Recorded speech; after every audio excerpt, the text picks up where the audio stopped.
Live from our 7 Tasmania studios, your nightly news with Kim Miller begins now. Good evening and thanks for joining us. First tonight, the Premier is threatening petrol retailers with a cap on the prices they can charge if they return to being excessively high. The state government has announced plans to give motorists access to real-time fuel price data, and if that doesn't work, it could take drastic action. A rare sight, petrol prices in Tasmania dipping below $1 a litre as the coronavirus pandemic escalated last month. But this didn't last long. Today, prices up much higher. Consumers united in their reaction. It seems to be a lot higher than the mainland. Bring it down to comparable to the mainland. They could come down, so why don't they? Some places are selling at the moment for $1, some are selling it for $1.35. Where's that?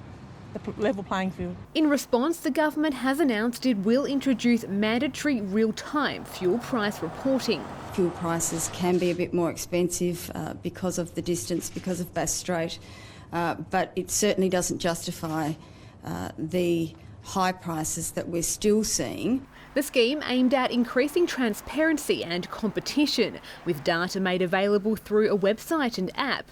There will be penalties for businesses that don't comply, and the government hasn't ruled out even tougher measures if this doesn't drop prices. If fuel prices continue to be out of step and prices remain excessively high, then this government will consider taking further action and will consider price capping if we need to get there. The issue has been in the spotlight recently, with Tasmanian petrol prices not reflecting the extremely low rates seen on the mainland. Since March, we've seen about $3.5 million overpayment of the cost of fuel that goes out of Tasmania and into the hands of fuel retailers.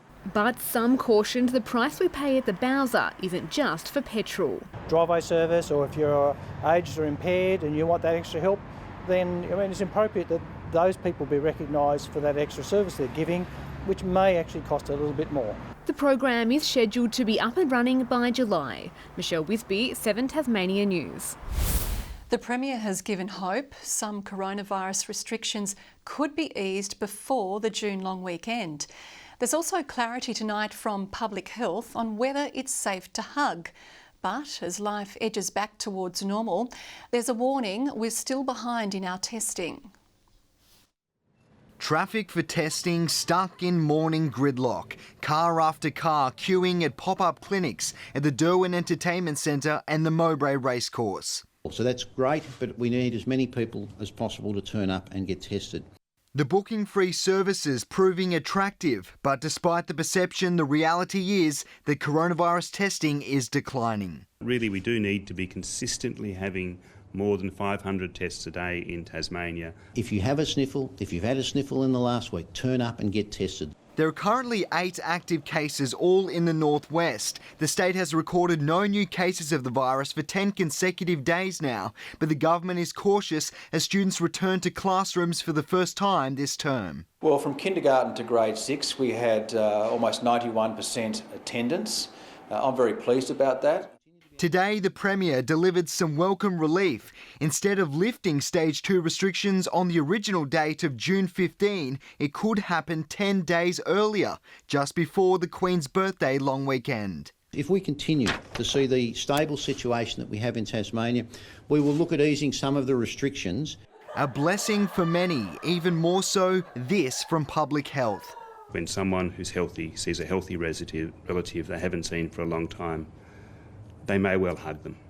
But it's warning for a common sense approach, even for those at the top. I haven't seen my mother since early February.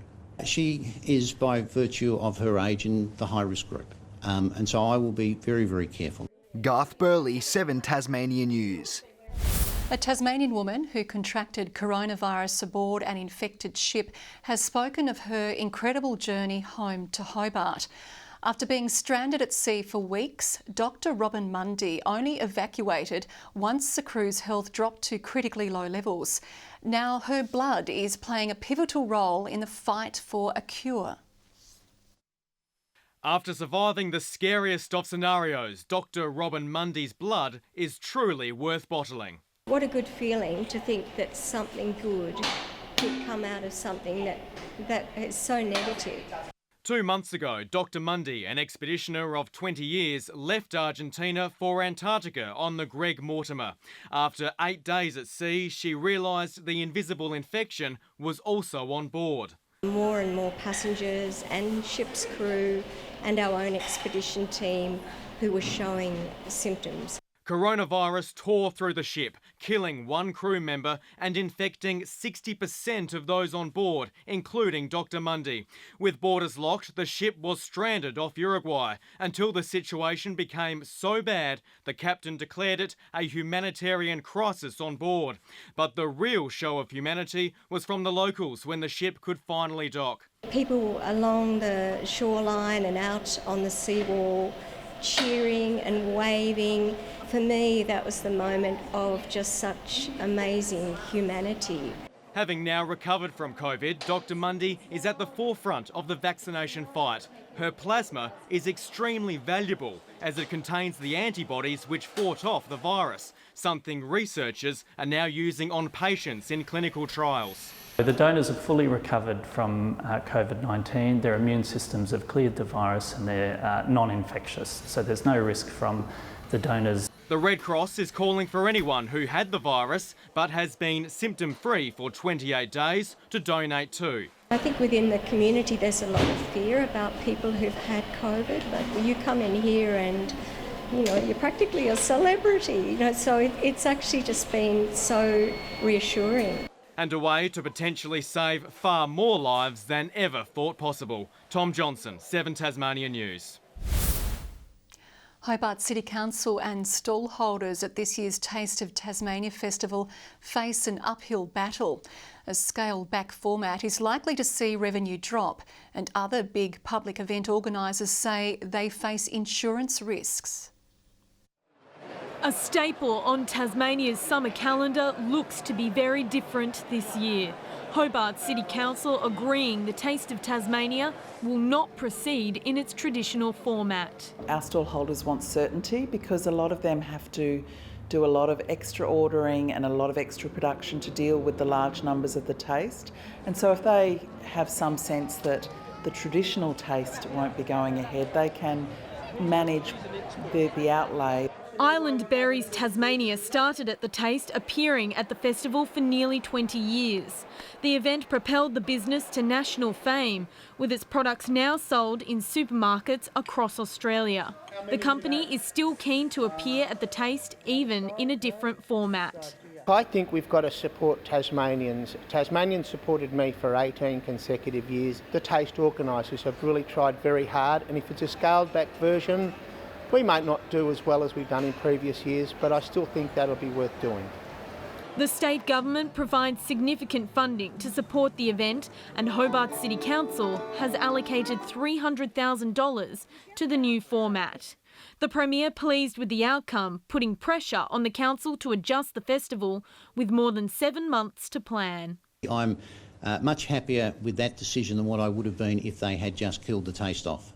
And so I'll look forward to meeting with the Mayor and the Hobart City Council later this week to discuss what might be possible.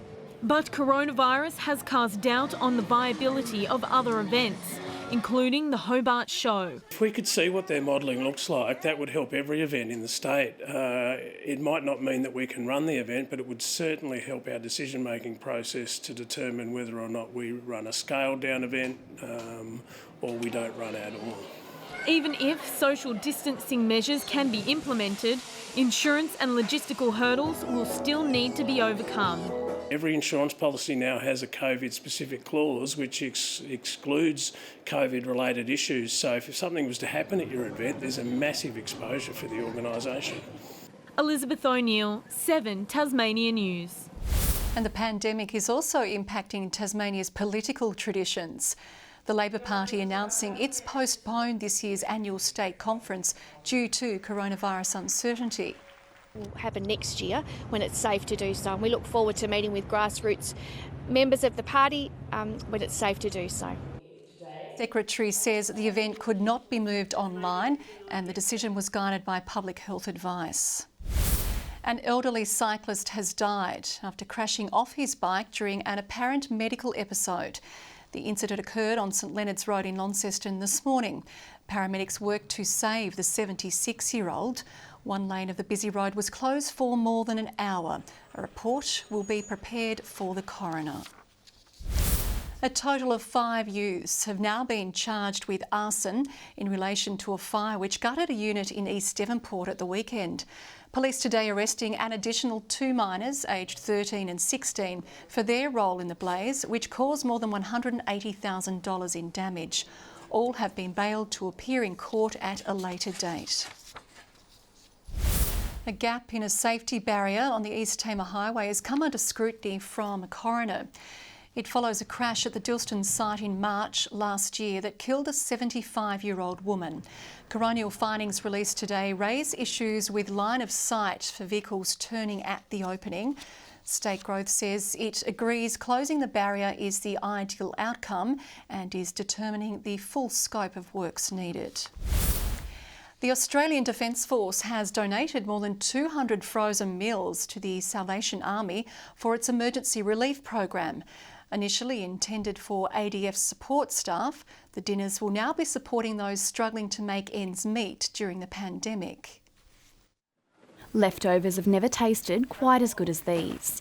Boxes of carefully prepared frozen dinners donated to the Salvation Army, initially intended for our Defence Force. We weren't quite sure how COVID-19 was going to spread through the community and how that would affect our own defence abilities to produce meals for our own soldiers. Finding themselves with a surplus of meals as demand decreased, donating 250 ready-to-heat meals to the charity's emergency relief program. A hot meal makes a big difference to someone who's struggling. It's one of those basic needs that goes beyond just the comfort that comes with it. It's nutrition, and it can be a sign of hope. A hot meal in the field for soldiers is important, as is a hot meal for anybody who's doing it hard. So we're very pleased to be able to do this one little bit to help the community out. The meals will be added to specially prepared food hampers, delivered to those in isolation and quarantine due to coronavirus. The Salvation Army is saying demand for these services is starting to spike, expecting to hit a peak in September if federal government support payments aren't extended. Whether it be through higher utilities bills, people going back to school now, all of those sort of costs. So while we've already seen one peak that has come from COVID-related issues, we're now going to see the winter peak as well. Urging anybody who can to dig deep as the days and nights get colder. Ebony Ablett, 7 Tasmania News. Well, Murph warned us last night and winter arrived a few days earlier than planned, if today's temperatures are anything to go by. Cold conditions saw the return of the Bridgewater Jerry, a famous fog patch flowing into Hobart. The city dropped to 0.9 degrees just after 6 a.m. and it took a while to warm up. Many towns dropped to minimums of around 1 degree, including Wynyard, Launceston and Strawn. The Glenorchy City Council has voted to stop providing funding to GASP Inc., the organisation behind the Glenorchy Arts and Sculpture Park along the Montrose Bay foreshore. A report by council officers recommended the move, saving the council more than $100,000 a year. The council citing reduced income due to the pandemic as a driving factor behind the decision. Council's financial position is not good given the current pandemic situation, and of course we always like to scrutinise our budget to make sure that we are spending ratepayers' money appropriately. GASP says it is disappointed by the decision and its board of directors will meet to determine the future of the organisation. The council will still be maintaining the area's infrastructure, including the boardwalk and playground.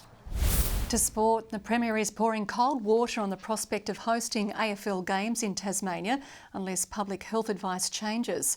The league floated the idea of sending powerhouse clubs Essendon and Collingwood to the state later in the year, when releasing the latest fixtures yesterday. But Premier Peter Gutwein isn't sold just yet. Having a team play in front of an empty stadium doesn't provide a great deal of economic value for Tasmania, but we will work our way through it. I, like many Tasmanians, would love to see AFL back in our state and be able to watch it. Hawthorn would have played Port Adelaide in Launceston last weekend if the regular fixture had taken place. Tasmania is the big winner from a revised roster for 4 motorsport championships. The Australian Racing Group will send cars to Symmons Plains and Baskerville Raceway in a week of action early next year. Tasmanian racing legend John Bowe will feature in the Touring Car Masters, which is returning to Baskerville for the first time since 1984. The TCR Australia Series, Trans Am and S5000 Championships will also take place. Tasmania is being included on the revised schedule in place of Tailem Bend in South Australia and Winton in Victoria. Good evening. First up, Lyowini warrants a mention for our low of -7 overnight. Cold, but still nowhere near our record low of -13. Hobart and Burnie 12 degrees today, Launceston and Devonport 11. Temperatures up to 12 degrees below average in the Derwent Valley today. Ouse a top of just 3. Bushy Park 5. Sheffield reached 8 today. Lowhead and Grove 12. St Helens, Lyowini and Strawn all 13. Friendly Beaches and King Island 15 degrees and Flinders Island 16. Extensive low cloud over the state today, mainly the north, along with parts of the East and Midlands regions. The bigger picture shows a band of cloud over the Bight with a pair of low pressure systems. Colder air is over the south of Western Australia, a high level cloud band over the interior of the nation.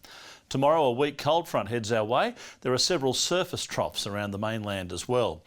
Winds north-northeasterly at 15 to 20 knots before tending north-northwesterly later on in the day. Swells at 2 metres. We have a strong wind warning for western waters, that's between Low Rocky Point and Sandy Cape, and a frost warning again for the upper Derwent Valley and along with the southeast. Hobart tomorrow expecting a top of 16 and early frost and mostly sunny. 0 for Geeveston, bit of fog as well on 16 the high, -1 for Bothwell, 13 the top. Launceston 16 degrees, a shower or two moving in. Same for Devonport with 15 the high and 14 for Cressy. Burnie tomorrow, a shower or two and 15. 16 the top for Strawn with a late shower. Showers increasing over King Island. Curry 15. 17 the top for St Helens and Swansea, partly cloudy. Orford 16 degrees. On Thursday, just a few light showers over the north, west and far south of the state. Fine on Friday, apart from a shower over the north and possibly west. And on Saturday, fine and mostly sunny over the south and east. Showers developing over the north and west again. Showers in Perth and Adelaide tomorrow, partly cloudy and 17 in Melbourne. A morning shower forecast for Sydney, a top of 20, partly cloudy and 24 in Brisbane. Clear conditions in Hobart. It's currently 5 degrees, mostly cloudy in Launceston 9 at the moment and cloudy in Devonport and 10. And Kim, it was on this day in 1962 that this fine TV station started its transmission. 1962, I'm sure I was working here years before that. Oh, you're far too young, Murph. Of course not.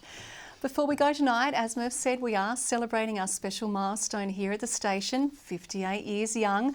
We'll leave you now with some vision from the days of 7 Tasmania, formerly TNT9 and Southern Cross TV. Good night.